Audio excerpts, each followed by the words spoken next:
derrière justement. Ça n'a pas l'air mal quand même au canter. Ouais, ouais, Hein, et Yannick Canabrian me disait qu'il travaillait bien, mais que c'était déjà le cas chez son précédent entraîneur, mais qu'il ne répétait pas en course. Uma Gio. Bizarre un peu dans les allures. on parlait de Varenne tout à l'heure, mais regarde, un garçon que l'on retrouve avec plaisir sur l'anneau cagnois. Gianpaolo Minucci. Ouais. J'aimais bien cette candidature, je ne suis pas très en confiance avec ce Pas hit. terrible. Derrière, c'est pas terrible. Non, mais par contre, j'aimais bien ses courses parce que la dernière course dans un groupe 2 en Italie, c'était vraiment bien. Diego of Carles. Ça paraît pas simple face aux candidats étrangers. Il a hérité pourtant d'un bon numéro derrière la voiture, hein, le numéro 3. Je rappelle qu'on est sur 2700 mètres Autostar. Il est assez énergique comme petit cheval. Ah, c'est un mortagne. Voilà le favori à 2,40. Ubime Jorbi. Entraînement bon dos, la drive Gubellini. Cheval qui avait pas mal couru à Vincennes fin mai dans un bon lot, malgré une disqualification après enquête. Le lot était bien composé. Par contre, sa dernière course en Italie n'est pas bonne. Il transpire beaucoup quand même. Ouais. Il a l'air de... C'est vrai. Il en écume. Hein. Sa dernière course n'est pas bonne. Bon, il n'était pas déféré en Italie. À voir ce que ça peut donner, mais il est quand même très très joué. Cashbrac, le numéro 8, très délaissé à 41 €. Tout en derrière la voiture. Bon, ces dernières perfs qui ne tentent pas vraiment pour lui. Toscarella, gagné 5 de ses 6 dernières tentatives en Italie, surtout sur le mile. À voir ce que ça peut donner sur une longue distance. On a fait appel à David Thomas. Il y a beaucoup de souplesse. Hein. Ouais, très bien. Fat Tony, qui trouve un lot un peu plus facile que lors de ses courses à Vincennes puis à Enghien tout à l'heure, où il était battu par Directway et Triomphe Firm. Il avait été bon 6e auparavant dans une course remportée par Dixon Dark, comme je le disais, dans un bon chrono 1,12. J'aime beaucoup cette candidature, je pense qu'il peut gagner à l'issue d'un bon parcours. Le cheval est bien en plus à l'échauffement. Le numéro 12, Total Gams.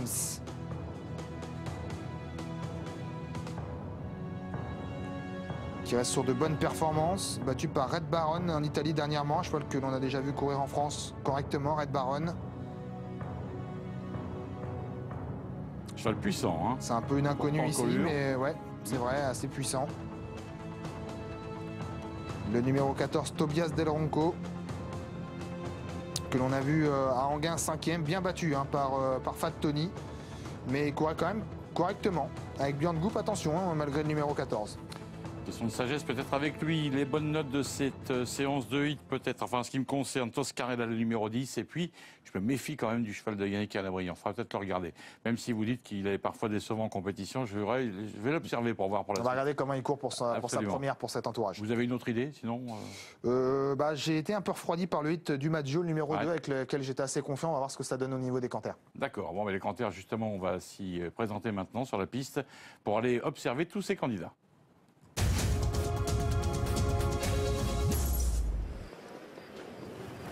4 minutes du départ, Fred, à vous.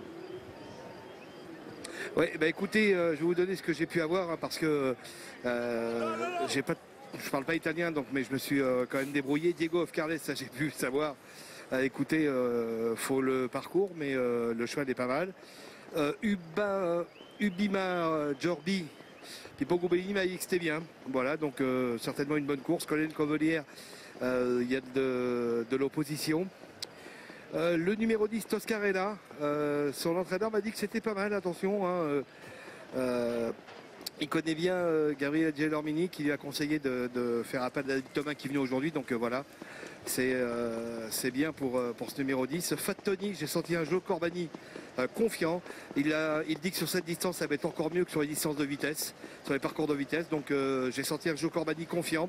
Le 12 Total Games, écoutez, plutôt pour une place, m'a dit son pilote Martinelli. Uramaki Lux déféré aujourd'hui, mais il a dit que ça allait être dur avant le coup pour les premières places. Une petite place le satisferait complètement. Voilà les infos que j'ai pu recueillir. Ok Fred, on va suivre maintenant les canters. Je ne sais pas si on va pouvoir avoir le 2 à l'échauffement parce que c'est vrai que j'ai pas trouvé parfaite au niveau de son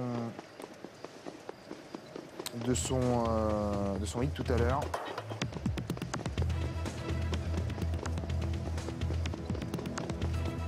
jument vient quand même de terminer 3e d'un groupe 2 sur le mile, dans un lot pas mal composé. 2,61 toujours, donc on est confiant avec Pipo Gobellini. Bon, ça ressemble un peu à une course visée. Eric Bondo qui prépare bien ses courses.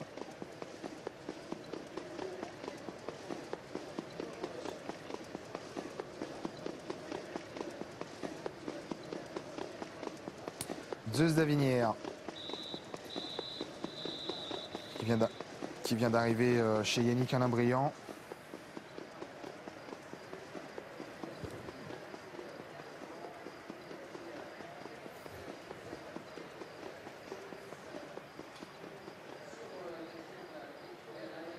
Voilà Umaggio. C'était pas parfait au niveau des postérieurs dans les allures à l'échauffement. Après, elle avait quand même un filet. Peut-être c'est une jument qui a tendance à pas mal tirer. Peut-être que c'est pour ça qu'elle était un peu moins cadencée. Attention parce qu'elle a de sacrées références quand même. Elle est proposée à 13 €, code de méfiance. Très joué Toscarella aussi. On est assez confiant dans l'entourage d'après les propos rapportés par Fred. On a fait appel en plus à David Thomas.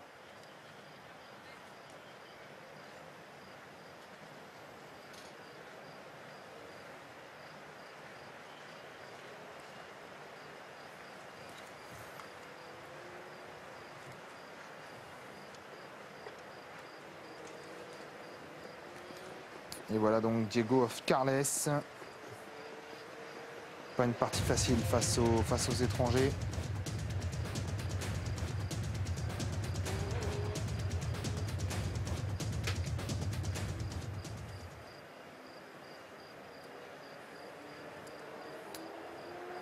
Une 9-1 du coup pour la réduction kilométrique de Timoko. C'est son meilleur chrono sur l'hippodrome de Cagnes. Et c'est pas très loin du chrono affiché par Commander Crow il y a quelques années de 1,89. Et en plus, il a réalisé ce chrono à 2 nez au vent, Timoko.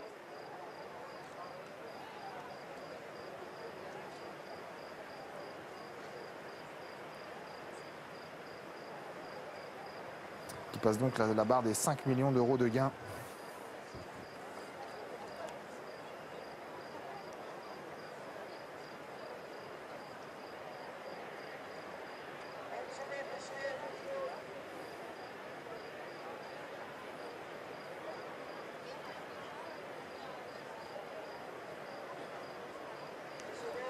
Allez, le départ approche, 2700 mètres Autostar, 2,70 pour Ruby Majorby, 5 € pour le numéro 10 Toscarella, 5,50 pour Fat Tony, la cote qui diminue. Derrière, il y a un peu d'argent sur Dolce Blue, la hench, déféré des 4 pieds cette fois.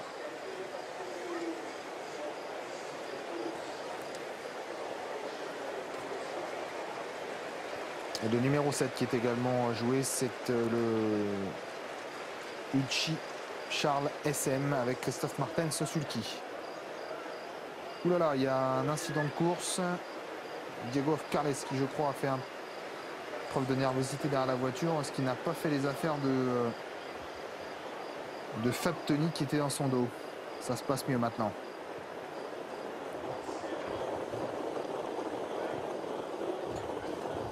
Allez. Il y a 1700 mètres à parcourir. Le numéro 5 qui part lentement, Dolce Blue. Numéro 5 qui hésite, qui est au galop. Faute du numéro 10, Toscarella également, qui était très joué avec David Thomas. Toscarella est au galop. C'était l'une des favorites de cette course. N'est toujours pas remise devant. On a pris un très bon départ avec le numéro 4, Ruby Majorby. Bon départ aussi du 7, Uchi Charles. Avec également Umaggio, le numéro 2, qui a pris un très bon départ. On a disqualifié le numéro 10, Toscarella, pour sa faute en début de course. C'est Uchi Charles SM, le numéro 7, qui a pris l'avantage. Umaggio qui revient maintenant et qui vient se positionner aux avant-postes. Très bien placé le numéro 4, Ubi Majorby, alors que Diego of Carles, le numéro 3, intègre également le groupe de tête, avec également côté corde le numéro 6, Colonel Covelière. qui patiente sur un troisième rideau. L'As Zeus d'Avinière patiente un peu plus loin, la corde également. Le numéro 12, Total Gams, qui figure au milieu du peloton. Alors que l'on se dirige vers le deuxième virage. C'est le numéro 4, Ruby Majorbi, qui est venu relayer devant le numéro 2, Umagio. Diego Carles est en dehors des premiers. La troisième place côté corde pour le numéro 7, Uchi Charles SM, avec également le numéro 12, Total Gams, qui est venu en bonne place sans trop faire d'efforts. Alors que Toscarella suit bien derrière après sa faute, mais David Thomas n'avait peut-être pas entendu qu'il était disqualifié. En tout cas, il suit très facilement pour l'instant. C'est toujours le numéro 4, le favori, Ruby Majorbi, qui anime cette course. Diego Carles est à son extérieur, le 3. Total Gams est dans le sillage des premiers. Côté corde, il y a le numéro 2, Umagio. Sur une troisième ligne côté corde, Uchi Charles SM, avec également le numéro 13, Uramaki Lux, la casaque rouge sur un troisième rideau. Un peu plus loin, le numéro 7, Uchi Charles SM, avec également le numéro 13, qui est un peu sollicité maintenant. Alors que Toscarella donne énormément de regrets après sa faute. Bientôt le dernier passage en face. Nous sommes dans l'avant-dernier virage avec toujours Ruby Majorbi qui anime. Diego Carles est à son extérieur depuis quasiment le départ. Le numéro 2, Maggio, est en troisième position.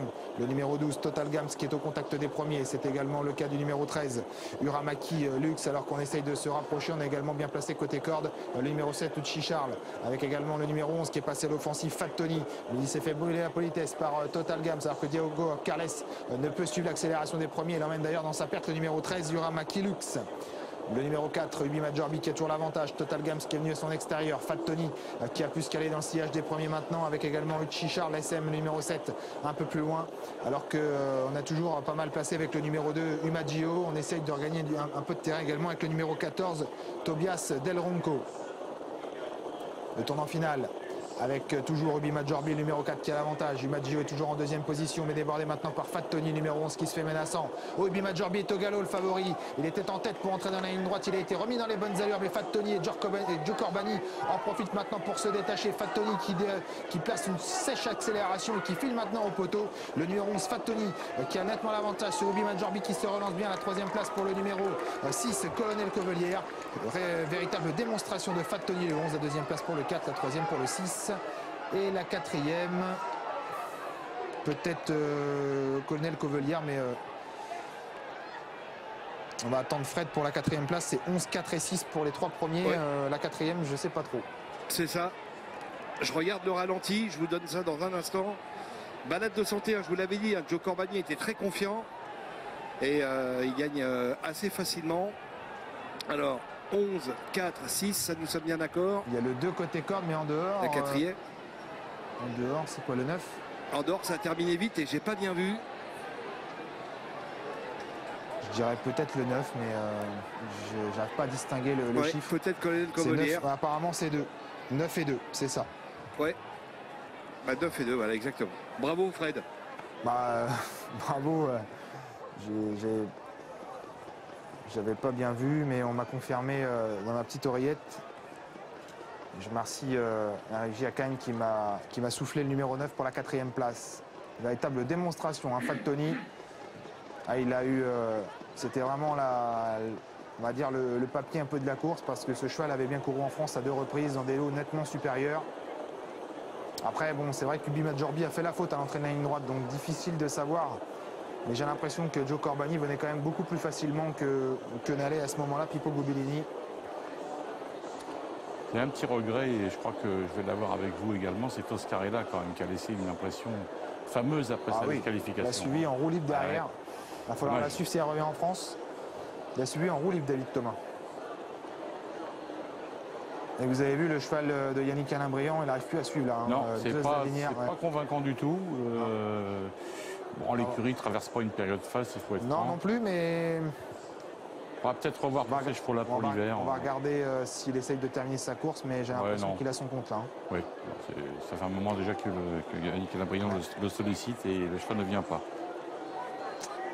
Le numéro 11, Fat Tony, donc, qui reprend un départ à cet instant, 5,20 €. Je pense pas que, même sans sa faute, je pense pas que le cheval d'Éric Bondo aurait inquiété le cheval de Joe Corbani. petit peu passé Le le 9 a poteau. fini à la vitesse du vent dehors. Oui, c'était bien Il jouait ça. à Chronos, c'était grosse cote. Colonel Covelière, grosse cote. Donc les deux favoris avec également de gros outsiders à l'arrivée.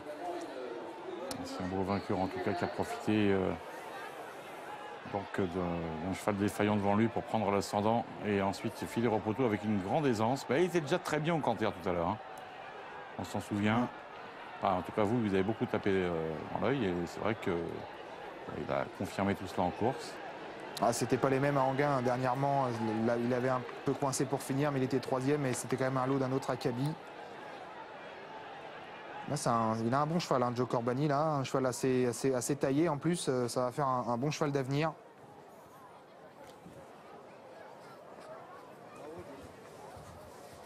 Fred, qui va désenraîner. Ouais, juste enlever le rodement. Allez, Joe, bravo, vous m'avez. J'ai couru un peu. Il y a du monde ce soir. M'avait dit que vous étiez confiant et que ce serait beaucoup mieux sur cette distance. Et il s'est baladé. Le cheval est super. C'est son distance. On a travaillé 10 jours en Waregem. Il est 100% aujourd'hui. C'est un bon cheval. Ouais, bon parcours. Après, il y en a un qui vous a brûlé la politesse en face. Vous avez pu reprendre le dos et quand vous êtes venu, même je pense que si Pipo il fait pas la faute, vous auriez gagné quand même. Oui, parce que j'ai plein la main dans le dernier tournoi. C'est un cheval très dur. Non, on a su gagner. Vous avez un bon cheval là. Très bon cheval. Beaucoup de retard de gain, je pense. Vous avez un petit peu d'idée du programme. Il a des courses ce cheval là.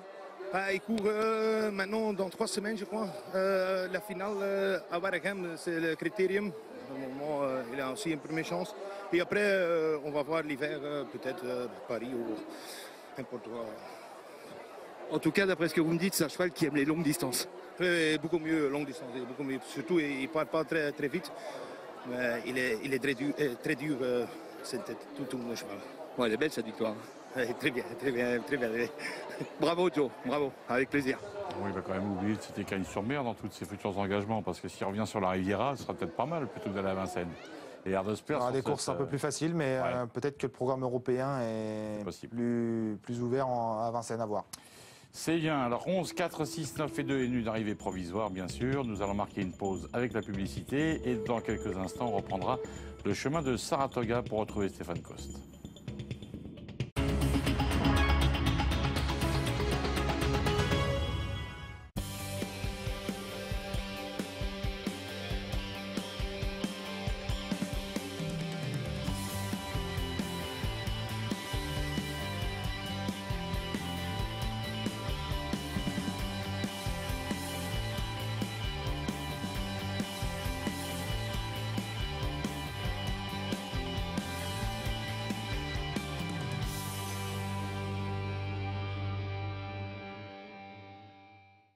Avec Kayak Explore, découvrez des destinations adaptées à votre budget. Kayak.fr.